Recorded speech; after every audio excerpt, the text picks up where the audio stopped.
Jangan di skip. Iya. Jangan di skip. Kalau perlu biar sampai itu ke telinganya Ridwan Kamil sekali. Oh itu. Bakso.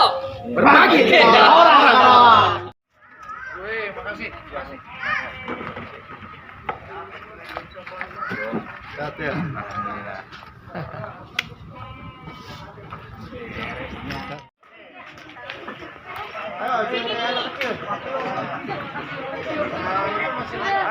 Makanya yuk kita sama-sama bareng-bareng rawat anak yatim piatu, Bang Beben.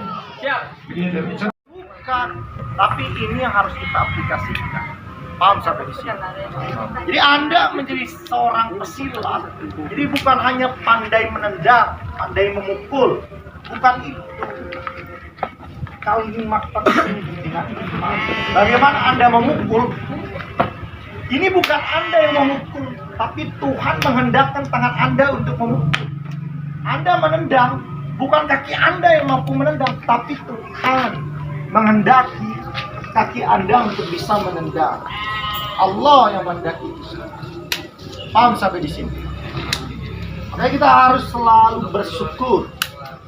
Kita diberikan nikmat yang luar biasa. Pada hari ini kita ketemu di momentum Ramadan. Kita silaturahmi, kita bersama-sama semua di sini. Pertama kita mengharapkan ridho Allah. Pencak silat itu diartikan dalam kehidupan sehari-hari. Bagaimana Anda bisa menghormati orang tua dan guru? Jadi kalau Anda berkata dengan orang tua Anda saja dengan kalimat yang keras, bagaimana Anda berkata terhadap guru Anda? Jadi rendahkan suara Anda berbicara sama orang tua Anda. Rendahkan suara Anda berbicara dengan guru Anda. Karena itu adalah janji kita sebagai Nusantara. Paham sampai di sini? Paham sampai di sini? Jadi bukan cuma sekedar Anda latihan pencak silat selesai, bukan. Tapi ada kebermaknaan yang terus Anda harus maknai.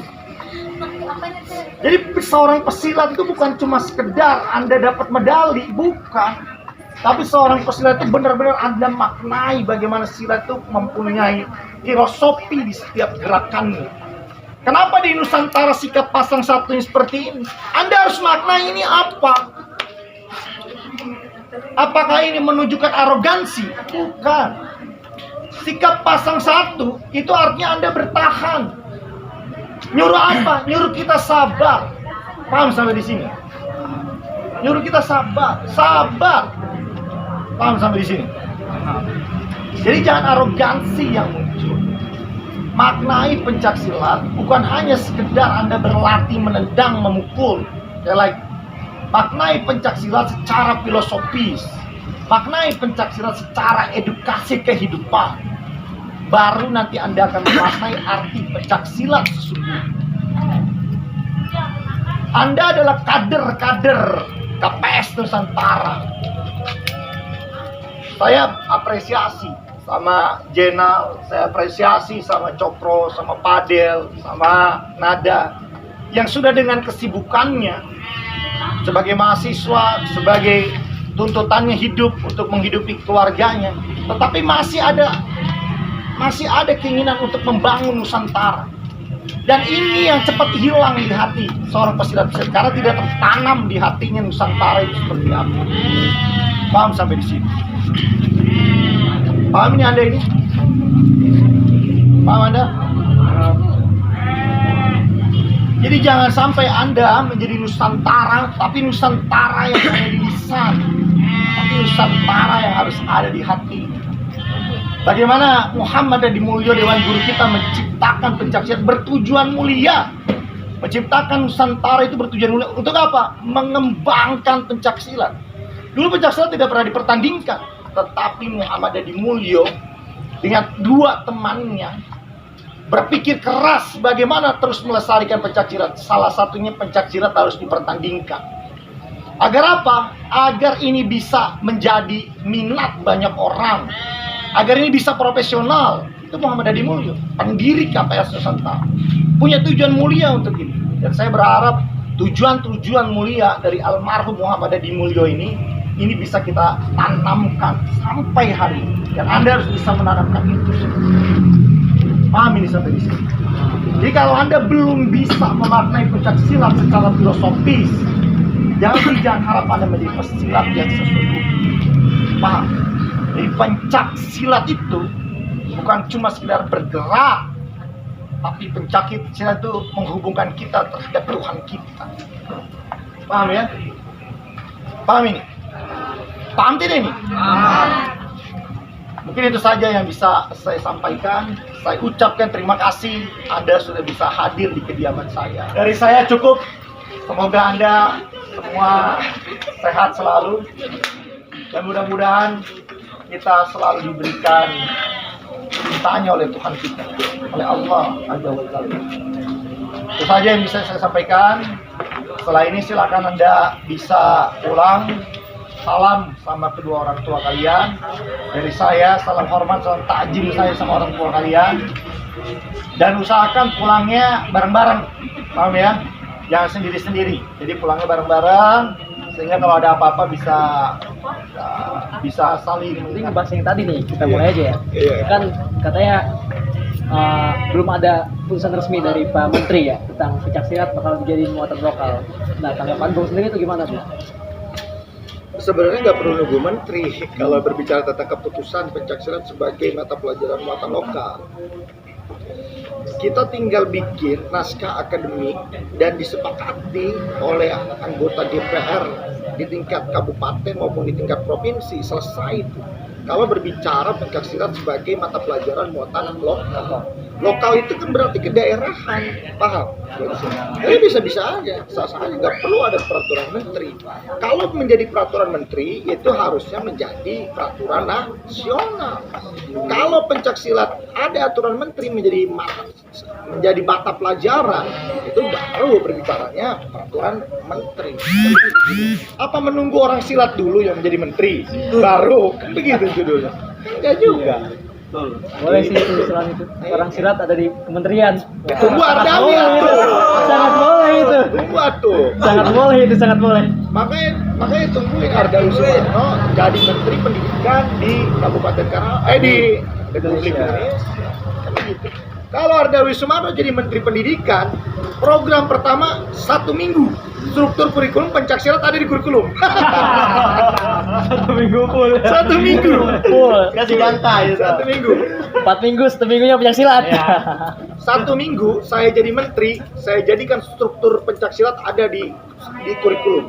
Dengan dasar Ya karena pencaksilat itu adalah warisan tak benda asli Indonesia yang memang harus dilestarikan, kan begitu. Kalau di Cina itu udah ada kurikulum tentang kungfu, kan begitu. Kungfu udah masuk ke sekolah-sekolah. Sekolah-sekolah wajib belajar kungfu. Kalau di Brazil, orang-orang itu di sekolah-sekolah udah ada mata pelajaran sepak bola. Indonesia punya silat, harusnya Indonesia pun menjadi kurikulum nasional. Setuju. Jangan sampai diaku lagi ya, Bu. Nah, itu dia. Perhatian Udah diaku baru dah berantem. Oh jelas, kalau kan tadi saya bilang 1 minggu saya jadi menteri itu langsung kurikulum pencaksilat masuk.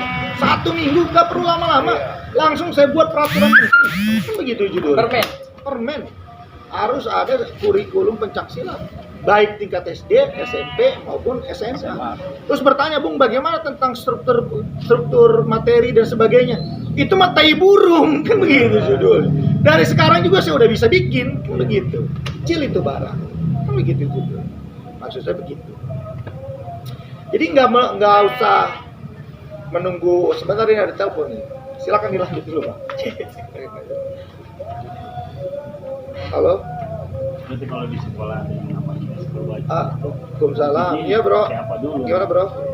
Kalau memang eskul. Sini atuh, di Batu Jaya ini kita lagi ngopi-ngopi. Sebatas siswa doang. Sama Bang Beben, sama yang lain-lain. Habis acara buka puasa bersama bacok teh satu anak yatim. Kepala sekolah. Kalau di karya wajib semua. Wajib. Kalau semua itu. Iya, sini atuh. Ngobrol di sini. Itu tahun raja. Oke, siap. Gua tunggu ya. Pengakuan UNESCO terkait silat Indonesia itu kan di bidang seninya ya, Pak.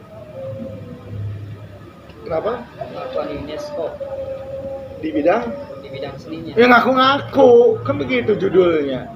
Ya karena Malaysia itu ngaku-ngaku. Tapi udah di ini oleh UNESCO. Ya kan bisa digugat. Bisa Kan ya? gitu, bisa digugat. Nah, Kan pertanyaannya begitu kenapa bisa sampai diklaim oleh Malaysia bela dirinya?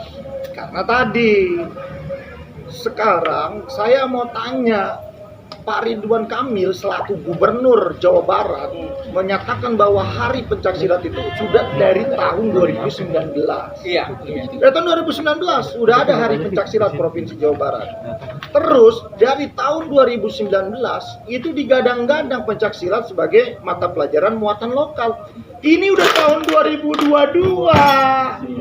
Tapi belum realisasi, artinya basa-basi. Kan begitu. Harusnya ketika ini menjadi sebuah pemikiran, kejar. Harus sampai di mana? Ada yang nggak ngerti masalah ini, masalah itu. Cari banyak ahlinya. Kan begitu judulnya.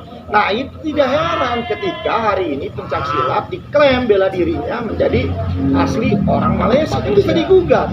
Kalau sudah menyeluruh, pendidikan semuanya sudah menyeluruh, nggak berani, biar tuh ngaku-ngaku lah. Sekarang berani nggak berani, toh nggak ada yang serius ngurus pencaksilat, kan begitu judulnya. Nggak ada yang serius ngurus pencaksilat. Ya kalau bisa di skip sih ini. Ngeri somasi. Kenapa? Justru itu bagian penting itu. Iya, Bu. Ya takut dia malu, kan begitu. Somasi. Ada poin pentingnya itu, Bu. Ada poin pentingnya itu. Juga, Bang. Umum kita nanya begitu biar bersuara. Ada poin penting. Paling enggak kalau ada kontroversi kan bisa langsung naik suaranya. Iya. Mengangkat suara. Ya kan sebenarnya pemimpin itu walaupun di tingkat kabupaten, provinsi maupun nasional kan dipilihnya sama kita juga. Kan begitu. Juga. Ya harusnya mereka itu mendengarkan suara-suara kita, bukan kita mengemis didengarkan suaranya. Enggak begitu judul. Jadi nggak perlu di skip kan? Enggak, Ganteng lah. jangan di skip. Iya. Jangan di skip. Kalau perlu biar sampai itu ke telinganya Ridwan Kamil sekali. Oh itu. Bakso. Berbagi orang. Slogan itu udah. Tadi anak-anak sempat bengong pas bacok tuh. Iya. Apa ya? Maksud saya begitu. Harusnya jadi pemerintah itu tidak basa-basi. Pemerintah itu harus sesuai dengan apa yang dia sampaikan. Jadi jangan pemerintah itu dia bikin program A, tetapi realisasinya itu mandek. Betul, betul. 2019 Betul. 2019 isu bahwa pencaksilat akan dijadikan mata pelajaran muatan lokal. Ini udah 2022. Lo sampai kapan? Sampai kapan itu diketuk palu? Kalau habis sampai kapan? Kan begitu judulnya. Kekurangan sumber daya manusia. Kita itu di Jawa Barat itu punya universitas yang sangat banyak. Betul. Ada Unsika, ada UPI, ada ITB, banyak universitas. Ada Unpas, ada UBP, banyak universitas. Bikin saja prodi pencaksilat di universitas itu sesuai dengan nomenklatur tahun 2019 tahun 2018 bahwa ada prodi pencaksilat. Buat itu kalau kekurangan SDM, kan begitu judulnya, supaya berjenjang. Kan begitu. Kan begitu judulnya. Makanya saya bilang berkali-kali harusnya pemerintah itu panggil orang yang mengerti. Begitu. Ini kan orang yang tidak mengerti. Kan begitu judulnya. Jadi lama progresnya. Bukan ahlinya. Gitu maksud saya. Jadi ketika Pak Jokowi itu selaku presiden, dia pernah menggunakan seragam pencaksilat dan boomingnya begitu luar biasa. Tapi hari ini saya bisa bertanya, mana perhatian Pak Jokowi ini terhadap pencaksilat? Kan begitu. Sekarang judul. itu kemana? Kemana? Kan begitu judulnya. Ya mungkin ya jangan di skip deh. boleh. Mudah-mudahan Pak Jokowi juga mendengar apa yang saya sampaikan. Kan Pasti. begitu. Harusnya Pak Jokowi juga harus bisa merawat pencaksilat ini sebagai warisan tak benda asli Indonesia. Gitu. Saya menghilangkan ini ya, supaya tidak jadi delik gitu. pendidikan diksi supaya tidak menjadi delik, kan begitu juga. Saya rasa demikian. Menurut saya begitu, Pak. Iya. Yang 2019 sampai sekarang mana realisasi? Nah itu menurut saya salah satu faktor yang menyebabkan bahwa Indonesia kalah berdebat di UNESCO untuk merebutkan bahwa pencaksilat itu bela dirinya asli Indonesia. Justru kalah, bela dirinya asli Indonesia, seni budayanya asli Indonesia. Itu terbagi menjadi dua. Harusnya digugat kembali sidang di UNESCO itu untuk kita bisa meraih kemenangan bahwa bela dirinya pun asli dari Indonesia. Kan begitu. Kan begitu maksud saya. Harus digugat itu. Harus dijadikan bahan pertimbangan ulang lagi, pengkajian ulang. Kan begitu.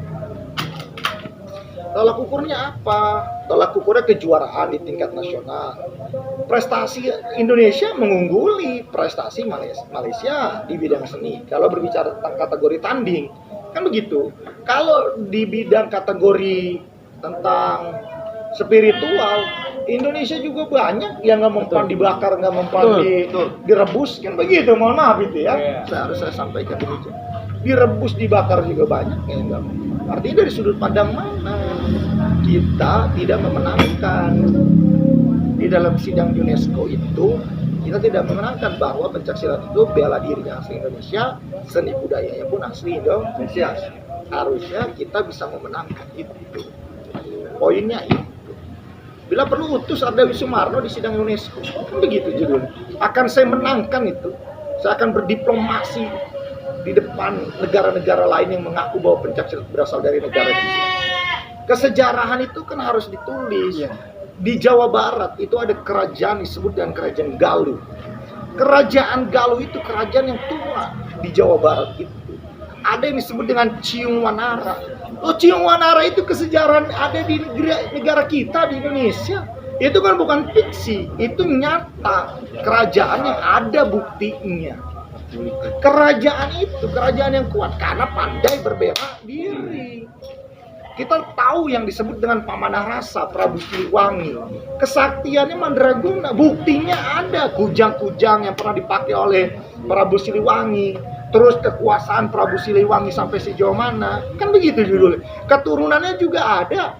Sampai sekarang masih terjaga nasabnya. Terus apa yang membuat bela diri itu tidak berasal dari Indonesia? Kan begitu pertanyaan. Begitu maksud saya. Iya. Ngerokok dulu boleh? Boleh. Emang harus ngerokok biar cair kayak gitu. Tetap chill. Biar di skip. Tapi yang tadi ngeri juga itu. Tapi saya sedikit miris, Bung. Dikit. Di era sekarang itu banyak anak-anak yang malu untuk mengenakan sarung silat. Sampai adik saya sendiri pun dia pakai baju silat, dia kan sebelum mau berangkat tadi. Dulu teman-teman pada pakai enggak gitu. Kata saya. Apa karena budaya ini sudah mulai luntur? Karena begini, konten kreator di YouTube sedikit sekali yang membahas tentang pencaksilat. Televisi juga sangat sedikit sekali yang berbicara tentang pencaksilat. Kalau kita berbicara, mohon maaf, Iko Uwais, Yayan Ruhian, itu dia tidak menerangkan pencaksilat secara langsung, tapi dia menerangkan pencaksilat secara tersirat dari gerakan dia saja.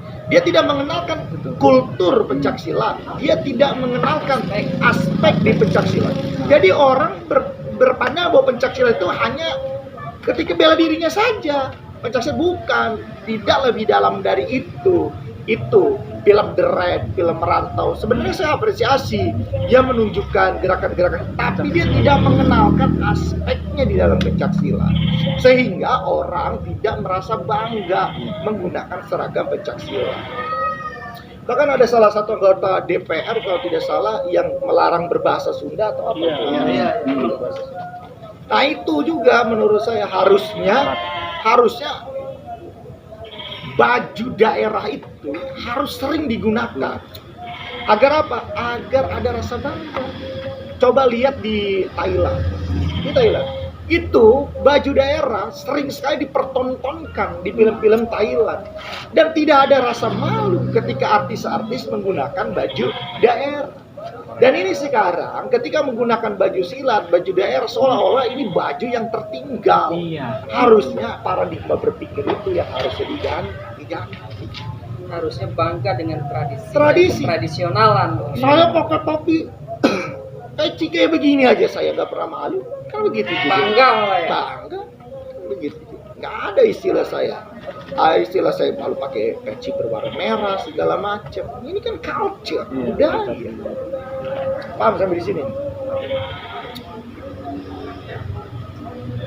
Gitu Pak. Iya.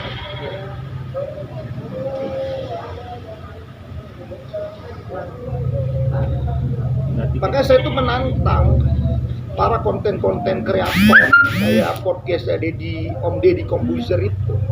Komposer itu harusnya bisa panggil aktivis-aktivis pencaksilat, aktivis kayak si Denny Sumargo itu panggil, yang ketika dia siaran jumlah viewersnya berapa juta gitu kan. Tolong panggil itu supaya ngangkat brand pencaksilat gitu. Jadi jangan pencaksilat tuh identiknya dengan yang serem-serem terus. Itu jangan kayak begitu. Harusnya yang dimunculkan adalah nilai-nilai di dalam pencaksilat itu sendiri. Begitu menurut saya. Kalau ngomongin pencaksilat itu bawaannya nggak ada habis-habis ya. Pencaksilat. Oh, pencaksilat nggak ada habis-habis.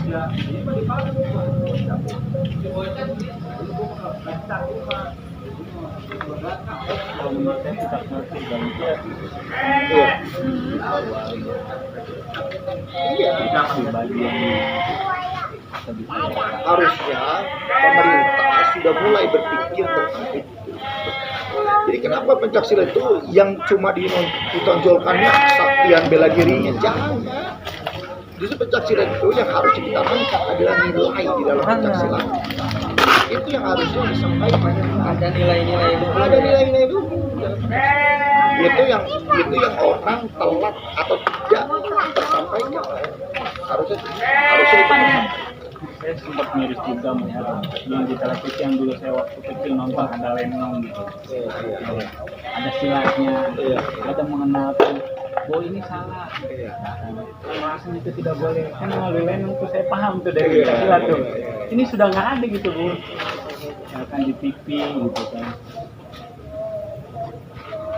Yang seperti itu.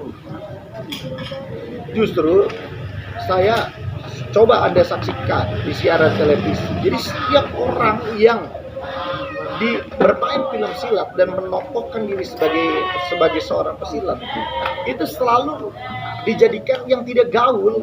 Coba lihat aja. Yang tidak mempunyai nilai jual tinggi, harusnya itu dibalik framingnya, berpikir yang begitulah yang benar. Harusnya begitu. Masih jadi stereotip di negara kita sendiri. Iya. Gitu. Jadi yang orang digiring opininya. Contoh saya bilang film siapa gitu kan, film Sintong, film anak-anak itu. Jadi seolah-olah peran silat di film Sintong itu hanya digunakan sebagai alat yang tidak membanggakan. Harusnya di framing yang begitulah yang benar itu. Harusnya berbicara tentang pencarian silat. Udah gitu, saya juga ini ya terlalu kayak film Mak Lampir, kayak film apa. Sebenarnya bagus, menurut saya sebenarnya bagus. Cuma terlalu mengada-ngada. Ngerti nggak terlalu mengada-ngada? Di pencaksilat orang bisa hiber gitu kan. Maksud saya yang realita aja. Realita aja. Justru harusnya yang ditonjolkan itu adalah nilai di dalam pencaksilat. Jadi orang latihan pencaksilat, bagaimana dia bisa silaturahmi dengan dirinya, bagaimana dia bisa, itu sebenarnya menurut saya. Itu menurut saya. Bukan dia pandai menangkis memukul, bukan. Cuman nilai di pencak silatnya itu yang harus digali. Gitu menurut saya. Saya harus bikin konten YouTube HPSM Batu Jaya. Kan sudah ada bacok. Oh iya, maksud dia nanti isinya Bacok apa bacok? Berbagi cerita. orang Karawang. Orang Karawang.